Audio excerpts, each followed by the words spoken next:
Hi all. Today I'm just going to do a overview of what I think is one of the most awesome CB radios ever made.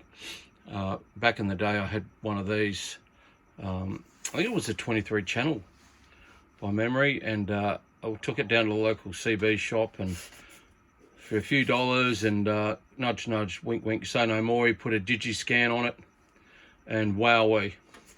What a radio. So this is a Courier Gladiator. This is a mobile unit, and as everyone would know that knows this radio, it's huge. It's a 858 chipset by memory. Yes, it is. Yeah, just want to get the facts right. And made between 1976 and 1978. This may be a first generation board. There were two different boards that were made for the 858. One of them had the I think I've got a Courier base station, and although I've never looked inside this one, I looked inside the Courier. It's a 40D or something like that. That's a 40 channel, and all the PCB, the tracks were all on the top of the board instead of the underside of the board. Now, could be wrong, that was standard on the first generation, but definitely I have noticed that there is two different boards for the 858. Anyway, getting back to this radio, what a great radio. I mean, this thing's huge. I was lucky enough to find this radio at a like a opportunity shop, a second-hand shop, and I just couldn't believe my luck when I saw it, and the price I got it for was probably one of the best CB buys I've had.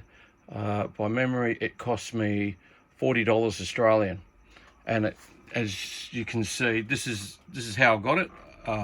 Probably just a little bit of cleanup. The only disappointing thing is the top of one of the knobs there's gone walkabout, but one day I'll find another one. So yeah, what a great radio these are. Had a rather different type of mic set up. Instead of the 4-pin, had the like phone jack there. So yeah, just a bit different.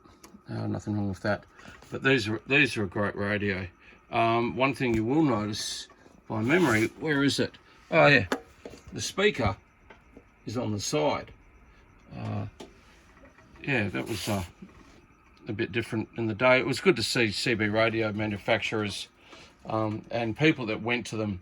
There was only, look, when you think about it, there was only what was it, Uniden and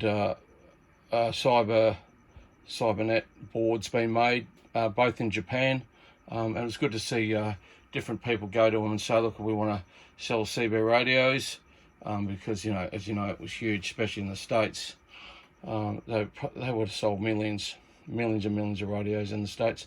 Yeah, and they all had their point of difference. So the Courier Gladiator is a big mobile. You could call it a base station as well, but bigger than the President Adams for sure. And they had a lot of distinct features. One of them being on the receive, and then when you hit the PTT, there we go, the light would come on the air. So that was a really good feature. Different points of difference. This is the 40 channel. Okay, so this is the 40 channel version. In Australia, I think they came out in either 23 or 18, and this is in really good nick. I just still pinch myself. I can't believe I got this radio. You don't see them come up very often anymore, even in the States, in this condition. You do see the 23 channel ones come up, but not the 40 channel ones. Look, just had the usual features, the SWR meter, which looks fairly similar to the meter in the realistic TRC 449 by the looks of it. And let's just key it down again. Let's see if that changes. No, the meter light itself doesn't change, but the on-air light comes on, and that all works. Everything works on it. It's yeah, it's in really good nick. always intrigued me about why so many CB radios had a PA CB feature. Yeah, these days, you know, even back in the day, if you had a PA system and you started yelling at people on the side of the road or all over the place, you're bound to get pulled over. So yeah, I don't know how long that went on for. I suppose it's still relevant today. I don't know if the Bearcats and I think Galaxy, I think they've stopped making Galaxies, thank God. I think they may have had a PA feature, I don't know. I've owned a couple of Galaxies and I've got rid of them all. They are absolutely terrible. I'd rather have a 40-year-old radio that drifts than a 3-year-old radio or a 2-year-old radio that drifts. So yeah, just a quick overview. Our speaker on the side runs a normal 13.8 volts, lower side, upper side AM. You've got SWR, as I said, and basically just a really good radio. The mic's always a little bit different. Getting one of these mics was really good. Yeah, and I got the whole thing as it is, and it still even had the sticker on it and the mount bracket. How good's that? The bloody mount bracket. That's even harder to get than the radio. As I've said in previous videos, God knows where all the bloody mount brackets and microphones have gone for these radios. But and the power leads. That's the other thing that. Yeah, but they always seem to have the radio. Just amazing. Though, if you pulled a radio out of a car, you'd think you'd take the bracket and put it all together, wouldn't you? So there it is. The Courier Gladiator 40-channel sideband unit. As I said, you know, everything works really well. I couldn't be happier with everything. I haven't even done anything to this. I haven't cleaned it. Just gave it a quick wipe down. All the pots are really good. There was no drama there at all. Everything worked as it should.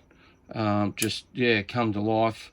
What I usually do with all these old radios, with the power supply, I usually run it on about 8 volts for about a couple of hours at least. So just, I've had a couple of old radios, I've turned them on and all of a sudden you hear a little pop, you know, and you know that a cap's gone because the sudden surge of power. If there's any faulty electrolytic capacitors in the radios, which these days, you know, considering what's this, a 40-plus-year-old radio, yeah, there's bound to be something wrong. It's amazing how many people, you know, when they buy a radio, think, you know, a 40-year-old radio or even a 25-year-old unit in Grant or whatever it wants to be, seem to think that it should operate like it does when it came out of the factory. Yeah, it's just people's expectations are weird. Okay, so there it is. I hope you enjoyed the video. Yeah, just back onto the CBs for a little while. I've got a bit of more ham stuff coming up as well, and hope you enjoy this video.